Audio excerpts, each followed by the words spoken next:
Hello friends, स्वागत है अपने YouTube channel Singham GS study पर। आज आप लोगों को हम बताने वाला हूँ वर्ण क्या होता है। चलिए बताते हैं। वर्ण उस मूलध्वनि को कहते हैं जिसके खंड या टुकड़े न किया जा सकता है, वह वर्ण कहलाता है। और हिंदी में वर्णों की संख्या 52 होती है। और वर्ण दो प्रकार का होता है, स्वर वर्ण और व्यंजन वर्ण।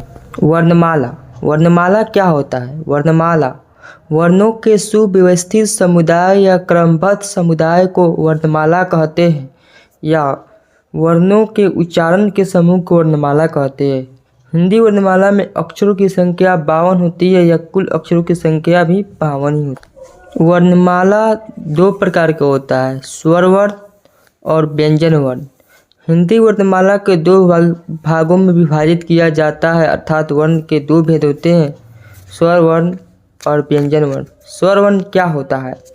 जिन ध्वनियों के उच्चारण स्वतंत्र रूप से होता है वह स्वर वर्ण कहलाता है। हिंदी में स्वरों की संख्या 11 होती है, जैसे में अ, अकरा, ई, हर्षई, उ, हर्षौ, री, ए, ओ, अदुकनाव। हिंदी में एकमात्र अ ऐसा स्वर है जिन्हें हम सहित स्वर के नाम से जानते हैं। हिंदी में अ की मात्रा नहीं होती है। स्वर के कितने भेद होते हैं? स्वर के 3 भेद होते हैं, ह्रस्व स्वर और दीर्घ स्वर और प्लुत स्वर।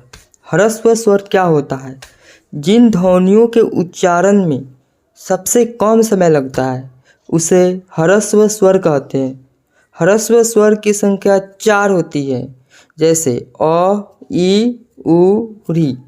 ह्रस्व स्वर को हम एक मात्रिक स्वर भी कहते हैं, और मूल स्वर भी कहते हैं, और लघु स्वर भी कहते हैं। अब दीर्घ स्वर क्या होता है? दीर्घ स्वर जिन ध्वनियों के उच्चारण में ह्रस्व स्वर का दुगुना समय लगता है उन्हें दीर्घ स्वर कहते हैं। दीर्घ स्वर की संख्या 7 होती है, जैसे अकरा, हर्षई, हर्षौ, ए, ओ, अदुकनाव। दीर्घ स्वर को द्विमात्रिक या गुरु स्वर भी कहा जाता है। दीर्घ स्वर को संधि स्वर के नाम से भी जाना जाता है। मूल दीर्घ स्वर को सजातीय या समान स्वर के नाम से भी जाना जाता है, इसलिए हम इसे दीर्घ स्वर संधि भी कहते हैं। मूल रूप से दीर्घ स्वरों की संख्या 3 होती है, अकरा, हर्षई और हर्षौ। प्लुत स्वर जिन ध्वनियों के उच्चारण में ह्रस्व स्वर का तिगुना समय लगता है उसे प्लुत स्वर कहा जाता है, जैसे ओ, उम। प्लुत स्वर को त्रिमात्रिक स्वर भी कहा जाता है। संयुक्त स्वर क्या होता है? संयुक्त स्वर दो भिन्न स्वरों के योग से बना होता है, उन्हें संयुक्त स्वर कहा जाता है।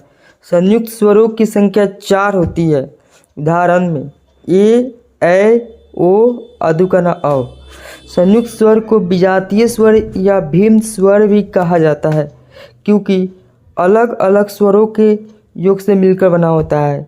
जैसे में अ प्लस ई से ए बनता है, अ प्लस ए से ए बनता है, अ प्लस उ से ओ बनता है, और अ प्लस ओ से औ बनता है। अयोगवा क्या होता है? अयोगवा यह न तो स्वर होता है और न ही व्यंजन होता है, बल्कि योग न रहने पर भी जो साथ रहे उसे ही अयोगवा कहते हैं।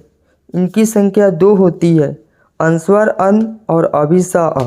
यदि आपको वीडियो अच्छी लगी तो लाइक ज़रूर करें। फिर हम आपको ऐसे ही एक और वीडियो में मिलते हैं जिनमें व्यंजन वर्ण की वर्णन करेंगे।